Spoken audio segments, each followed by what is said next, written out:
স্বাগত জানাচ্ছি আমার প্রিয় ছাত্রছাত্রীদের আজকের এলআর ক্লাসে। আজকের এলআর ক্লাসে আমরা আলোচনা করব আকাশে সাতটি তারা, ক্লাস 9-এর জীবনানন্দ দাশের লেখা অন্যতম একটা কবিতা। আমরা এই কবিতাকে দুটো ভাগে ভাগ করে নিয়েছি আলোচনার সুবিধার্থের জন্য। প্রথম অংশটা আমরা এর আগের ক্লাসে আলোচনা করেছি, যাদের প্রয়োজন তারা আরেকবার আগের অংশটা দেখে নিতে পারো। তবু দ্বিতীয় অংশটা শুরু করার আগে আমি আগের অংশটা একটুখানি ধরিয়ে দিই। যে আগের যে 8টা অংশ ছিল সেটাকে আমরা বলেছিলাম অষ্টক। এই অষ্টকে আমরা দেখেছিলাম এই বাংলার প্রকৃতিটা তার কাছে একটা প্রাণবন্ত প্রকৃতি হয়ে রূপে ধরা দিয়েছে। প্রাণ বলতে কি, যার মধ্যে উচ্ছ্বাস আছে, চনমন চঞ্চলতা রয়েছে, ঠিক সেরকমই এই প্রকৃতিটা যেন জীবনানন্দ দাশের কাছে উঠে এসেছে। তিনি যখন সন্ধ্যেবেলায় ঘাসের মধ্যে বসে রয়েছেন, ঘাস থেকে যে প্রকৃতিকে দেখছেন সেই প্রকৃতিটা হচ্ছে অপার সৌন্দর্যময়ী। এটাই ছিল আমাদের অষ্টক অংশের বিষয়বস্তু। আজকে আমরা শুরু করছি পরবর্তী শতক অংশ, অর্থাৎ পরের যে 6টা অংশ আছে, 6টা লাইন আছে, এই 6টা অংশকে আজকে আমরা আলোচনা করব। দেখো এখানে কি বলছেন, যে পৃথিবীর কোনো পথে নরম ধানের গন্ধ, কলমির ঘ্রাণ, হাঁসের পালক, স্বর পুকুরের জল, চাঁদা সরপুটিদের মৃদু ঘ্রাণ। তাহলে এই গ্রাম বাংলার যে প্রকৃতি, সন্ধ্যার যে প্রকৃতি, সে প্রকৃতির মধ্যে তিনি কি দেখছেন, যে এই সৌন্দর্য পৃথিবীর আর অন্য কোনো পথে দেখা যাবে না, পৃথিবীর আর অন্য কোনো জায়গায় থাকতে পারে না। যে সৌন্দর্য একমাত্র বাংলাতে রয়েছে, বাংলার প্রকৃতিতে রয়েছে। কি কি রয়েছে সেখানে না, নরম ধানের গন্ধ। দেখবে নরম ধানের গন্ধ তোমরা যারা মোটামুটি গ্রাম বাংলার মধ্যে বা পল্লী প্রকৃতিতে থাকো তারা খুব সহজেই এটা বুঝতে পারবে। যখন ধান আস্তে আস্তে বড় হয়, ধানের মধ্যে যখন দুধটা তৈরি হয়, চাল তৈরি হওয়ার ঠিক আগের অংশটা, অর্থাৎ যেখানে তরল অবস্থায় চালটা থাকে, তার যে গন্ধটা খুব মিষ্ট গন্ধ, খুব সুন্দর গন্ধ, যারা এটা পেয়েছে তারা একমাত্র বুঝতে পারবে। যদি প্রয়োজন হয় তোমরা দেখে নিতে পারো, যখন গাছের মধ্যে ধান আসে, ধান ঠিক চালটা হওয়ার আগের অংশটা। আর কি রয়েছে, কলমির ঘ্রাণ, হাঁসের পালক, আর সেখানে রয়েছে কলমিলতা।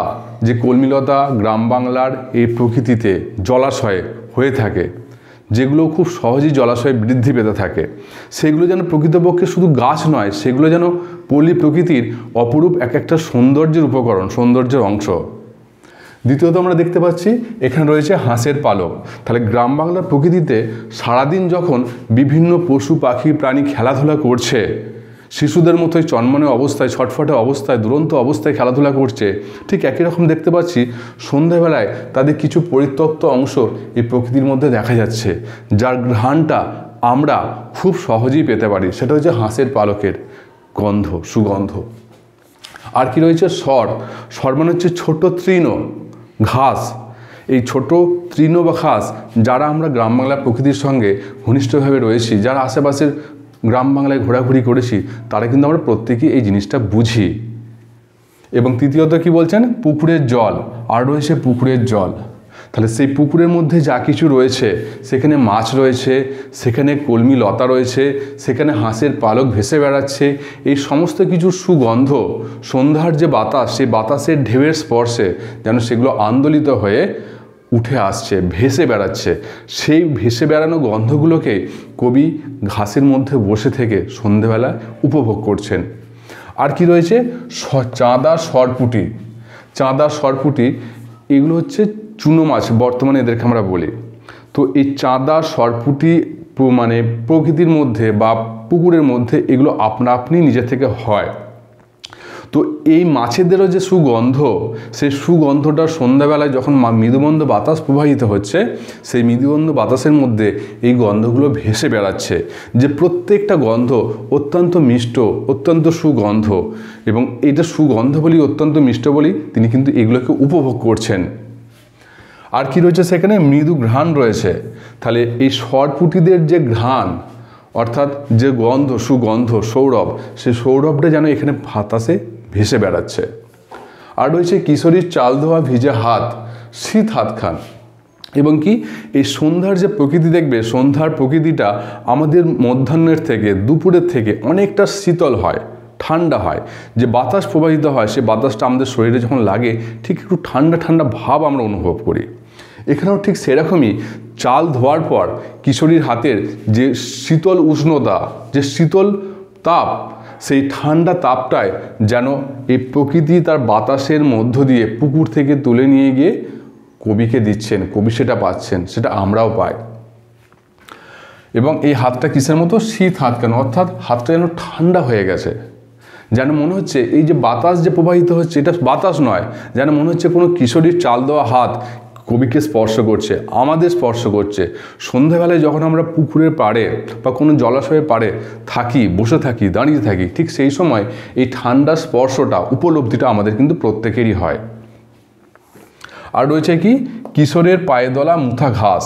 তাহলে এই পর্যন্ত আমরা দেখতে পাচ্ছি এখানে প্রাণবন্ত প্রকৃতির প্রত্যেকটার মধ্যে উন্মাদনা রয়েছে, চঞ্চলতা রয়েছে, অস্থিরতা রয়েছে, আনন্দ রয়েছে। এরপরে ঠিক আনন্দর আর একটা পরিপূরক অংশ দুঃখ বা কষ্ট, সেটাকেও তিনি তুলে ধরতে কিন্তু ভুল করেননি। একটা মানুষ সম্পূর্ণ হয় সুখ, দুঃখ, হাসি, আনন্দ, বিরহ, বেদনা সমস্ত কিছু নেই। ঠিক সেরকমই বাংলার এই প্রকৃতিটা ঠিক কতটা সম্পূর্ণ, কতটা উচ্ছ্বাসপূর্ণ, কতটা প্রাণবন্ত সেটা বোঝানোর জন্য একদিকে যেমন আনন্দের কথাগুলোকে তুলে ধরেছেন, ঠিক পাশাপাশি আমরা দেখতে পাচ্ছি কিছু দুঃখ, কিছু কষ্ট, কিছু ব্যথাকেও তিনি তুলে ধরছেন। সেগুলো কি রয়েছে না? কিশোরের পায়ে দোলা মুথা ঘাস। তাহলে গ্রাম বাংলার এই যে প্রকৃতি, আমরা সেখানে প্রকৃতিতে প্রত্যেকেই খেলাধুলা করে বেড়াই। তাহলে খেলাধুলা করছি যে মাঠের উপর, সেখানে যে ঘাসগুলো রয়েছে সেই ঘাসগুলোকে মাড়াতে হচ্ছে, তাদের উপর পা দিতে হচ্ছে, এবং পা দেওয়ার ফলে সেগুলোকে বলা হচ্ছে মুথা ঘাস, অর্থাৎ পা দিয়ে মাড়িয়ে যাওয়া ঘাস। যদি কোনো ঘাসকে পা দিয়ে আমরা মারিয়ে যাই তাহলে খুব সহজেই আমরা বুঝতে পারি তার দুঃখ হয় না, কষ্ট হয় না, আনন্দ না হয় না, বেদনা হয়। খুব স্বাভাবিকভাবে জানি যে বিজ্ঞানী জগদীশচন্দ্র বসু, বাঙালি বিজ্ঞানী জগদীশচন্দ্র বসু আবিষ্কার করেছিলেন যে গাছেরাও উদ্ভিদেরাও কিন্তু উত্তেজনায় সাড়া দেয়। ঠিক সেরকমই এই কথাও যেন আমাদের এখানে মনে পড়ে যাচ্ছে, সেই ঘাসটায় পা দেওয়ার জন্য তার মধ্যেও ব্যথা হচ্ছে, অর্থাৎ তার মধ্যে প্রাণবন্ততা আছে, তার মধ্যে চঞ্চলতা রয়েছে, সেই জন্য সে এই ব্যথাটাকে অনুভব করতে পারছে। আর কি রয়েছে? লাল লাল বটফলের ব্যথিত গন্ধের ক্লান্ত নীরবতা। যে সন্ধ্যার প্রকৃতিতে আর একটা জিনিস তিনি খুব ভালোভাবে লক্ষ্য করছেন, যে ফলগুলো, বট গাছের যে ফলগুলো পরিপূর্ণতা পেয়ে গেছে, পরিপূর্ণতা পেয়ে লাল হয়েছে। আমরা জানি পরিপূর্ণতার আরেকটা অংশই হচ্ছে খসে পড়া, ধসে যাওয়া, নষ্ট হওয়া। কারণ নষ্ট না হলে নতুন করে কিন্তু সৃষ্টি হয় না। সেই জন্য যেগুলো পরিপূর্ণতা পেয়ে গেছে সেগুলো উপর থেকে নিচে খসে পড়ছে এবং সেখানে আবার নতুন গাছ হতে পারে, এই একটা আভাস দিচ্ছেন তিনি। কিন্তু যেগুলো খসে পড়ছে সেই খসে পড়া অংশটার মধ্যেও যে ব্যথা রয়েছে, যে বেদনা রয়েছে, যে কষ্ট রয়েছে, যে দুঃখ রয়েছে, সেগুলো তিনি এখানে ফুটিয়ে তুলছেন, যেটা একটা সম্পূর্ণ মানুষের গোটা জীবনের রীতিবৃত্তের মধ্যে থাকে, সুখ পাশাপাশি দুঃখ। আর কি রয়েছে? এরই মাঝে বাংলার প্রাণ। তাহলে বাংলার প্রাণ, এই বাংলা প্রকৃতির প্রাণ, বাংলা এই সৌন্দর্যময়ী নারীর প্রাণ, এই সব কিছু নিয়েই রয়েছে। যেমন করে আমরা একটা মানুষের মধ্যে দেখি তার গোটা জীবনটার মধ্যে সুখ থাকবে, আনন্দ থাকবে, দুঃখ থাকবে, কষ্ট থাকবে, বিরহ থাকবে, মিলন থাকবে, বেদনা থাকবে, আনন্দ থাকবে।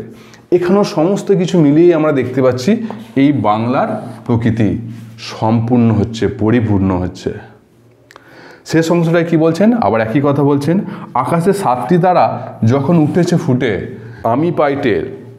তাহলে এই অবস্থায় যখন আকাশে 7টা তারা ফুটে উঠেছে, অর্থাৎ সপ্তর্ষি মণ্ডলকে তিনি দেখতে পাচ্ছেন, ঠিক সেই অবস্থায় বাংলার এই প্রাণবন্ত প্রকৃতিকে তিনি উপলব্ধি করতে পারছেন, তিনি তার টের, তিনি তার অস্তিত্বকে বুঝতে পারছেন। তো এটাই হচ্ছে আমাদের এই শতক অংশের বিষয়বস্তু, অর্থাৎ শেষ যে 6টা লাইন আছে এই 6টা অংশের বিষয়বস্তু। আশা করি এই বিষয়টা তোমরা প্রত্যেকে বুঝতে পেরেছো ভালো করে। যদি এরপরও তোমাদের বুঝতে অসুবিধা কিছু থাকে বা নতুন কোনো মনে প্রশ্ন তৈরি হয়, তোমরা অবশ্যই আমাকে জানাবে, আমি যথাযথ উত্তর দেওয়ার চেষ্টা করব। আরও উল্লেখ করি যে আমাদের এই অ্যাপসটিতে, অর্থাৎ গুগল প্লে স্টোর থেকে ডাউনলোড করা LR/NR অ্যাপসটি তোমরা ইতিমধ্যেই অনেকেই ডাউনলোড করে নিয়েছো, যারা করনি করে নেবে, কারণ সেখানেই আমাদের সম্ভাব্য প্রশ্নের যাবতীয় উত্তর ভাণ্ডার দেওয়া রয়েছে। তো পরবর্তী ক্লাসের জন্য তোমাদের অগ্রিম স্বাগত জানিয়ে এখানে ক্লাস আজকে রাখছি।